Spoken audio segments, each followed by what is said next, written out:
প্রিয়াঙ্কার সাথে আর একটা নতুন ভিডিওতে তোমাদের সবাইকে ওয়েলকাম। আজকে আমি তোমাদের সাথে শেয়ার করব আমি ফলের মধ্যে আমার বেবিকে কি কি খাওয়াই। ফলের মধ্যে আমি জেনারেলি বেবিকে খাওয়াই আপেল সেদ্ধ, আর খাওয়াই পাকা পেঁপে, আর খাওয়াই পাকা সবেদা, আর হচ্ছে পাকা কলা। এই চারটে আমার ডক্টর আমাকে এই কটা সাজেস্ট করেছেন, তাই আমি এই কটাই খাওয়াই। যদি তোমাদের অন্য কিছু বলে থাকেন অবশ্যই তোমরা সেটাও খাওয়াতে পারো। আজকে আমি যেটা বলবো সেটা হচ্ছে, অনেকেই আমায় জিজ্ঞেস করো যে দিদি আপেল সেদ্ধটা কিভাবে তুমি করো। তো প্রথমেই যেটা নিই, এটা এই মানে এরকম একটু বালি আপেল যেগুলো হয় সেই টাইপের আপেলগুলোই আমি প্রেফার করি নিতে। তো পুরো আপেল তো এই বয়সের বেবিকে দেওয়া যায় না, তো আমি যেটা করব সেটা হচ্ছে এখান থেকে আমি হাফ পোর্শন কেটে নেব। এই হচ্ছে হাফ পোর্শন আমি কেটে নিয়েছি। অনেকে খোসা শুদ্ধ আপেলও দেয়, আবার কেউ কেউ খোসা ছাড়িয়েও দেয়, আমি খোসা ছাড়িয়েই দিই। আর আরেকটা জিনিস, যেটা আপেলটা অবশ্যই কাটার আগে ভালো করে জল দিয়ে ধুয়ে নেবে, আর যেটা দিয়ে কাটবে অবশ্যই সেটাকেও খুব সুন্দর করে ভালোভাবে ধুয়ে নিতে হবে। নিয়ে অনেকে খোসা শুদ্ধও এরকমভাবে পিস করতে পারো, বা আমি যেটা করি আমি খোসাটাকে সুন্দর করে এরকমভাবে ছাড়িয়ে নিই। আচ্ছা, এবার একটা কথা বলি যে আমি আপেলটা কখন খাওয়াই। আমাকে বলেছেন আমার ডক্টর যে আপেল খাওয়ানো বা যে কোনো ফল খাওয়ানো টাইমটা হচ্ছে দুপুর 3টে থেকে 4টের মধ্যে, 4টের পরে নয়। তো আমি দুপুর 3টে থেকে 4টের মধ্যেই ফলটা ওকে দেওয়ার চেষ্টা করি। দুপুরবেলা যখন ভাত খায়, ভাত খাওয়ার পরে যে টাইমটা থাকে আর কি, ওই টাইমটাই ও ফলটা খায়।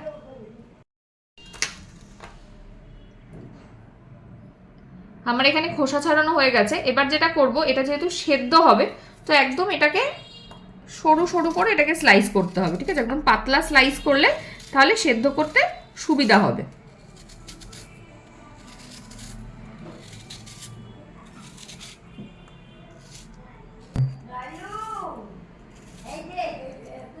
আমার স্লাইস করা কমপ্লিট। এবার যেটা করব, এটাকে আমি সেদ্ধ করতে বসাবো। আমি এই প্যানটাতে পিউরিফাইড ওয়াটার নিয়েছি, আমি একটু বেশি করেই নিয়েছি, কারণ আপেলের সঙ্গে যে সেদ্ধ হবে যে আপেলটা, তাতে একটু বেশি জল লাগে। তো এই আমি এর মধ্যে আপেলগুলোকে ঢেলে দিলাম। দিয়ে এবার আমি যেটা করব সেটা হচ্ছে এটাকে আমি ভালো করে ফোটাবো। বসিয়ে দিয়েছি আমি, এবার আপেলটা সেদ্ধ হওয়া অবধি ওয়েট করতে হবে। এখানে আপেলের জলটা কিন্তু ফুটে গেছে। এটা মিনিট 15 থেকে 20 মতন লাগে আপেলটা সেদ্ধ হতে। আর জলটা না একদম মানে সমান সমান দিলে ভালো হয়। কারণ কি হয়, এই আপেলটা সেদ্ধ হলে আপেলের যে ইয়েটা থাকে সেটা জলে যেহেতু বেরিয়ে যায়, জলটা ফেলে দিলে আর সেই পুষ্টিগুণটা থাকে না। তো চেষ্টা করবে যে, এই দেখো আমি এখানে দেখাচ্ছি, এই যে দেখো জল প্রায় কমেই এসছে। এবার যেটা করতে হবে, আগে আপেলটা সেদ্ধ হয়েছে কিনা সেটা দেখতে হবে। একটা চামচ ভালো করে ধুয়ে এই দেখো কেটে যাচ্ছে আপেলটা, তার মানে এটা সেদ্ধ হয়ে গেছে। এবার কি করব, আমি এটাকে আমি বাড়িয়ে দেবো, ফ্লেমটাকে বাড়িয়ে দিয়ে আমি না জলটাকে পুরোটা শুকিয়ে নেব, যাতে একদম মাখা মাখা থাকে আর একদম পেস্ট করতে যাতে আমার সুবিধা হয়। খুব জল জলের ব্যাপারটা যাতে না হয়।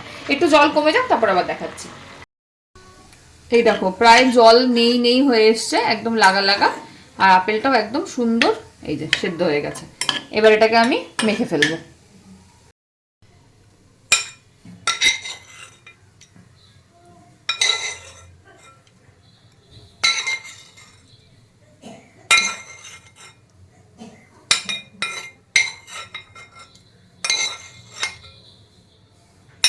আর একবার ভালো করে হাতটা ওয়াশ করে এসছি, যেহেতু এইসব ধরলাম টরলাম। এবার যেটা করবে, কেউ চাইলে চামচের পেছন দিয়ে এরকম ভাবে করে নিতে পারো, বা আমার যেটা সুবিধা হয় সেটা হচ্ছে আমার হাত দিয়ে, যার জন্য আমি হাতটা ভালো করে ধুয়ে এসছি। এই যে ঠিক এরকম ভাবে জাস্ট ম্যাশ করে নেবে ব্যাপারটা। আমি এটাকে এরকমভাবে ম্যাশ করে নিচ্ছি, আমার হাত দিয়ে সুবিধা হয় তাই জন্য। অনেকে মিক্সিতেও করে, মিক্সিতেও করতে পারো, কোনো অসুবিধা নেই। যার বেবি যেটাতে কমফর্টেবল সেরকমভাবেই খাওয়াতে পারো।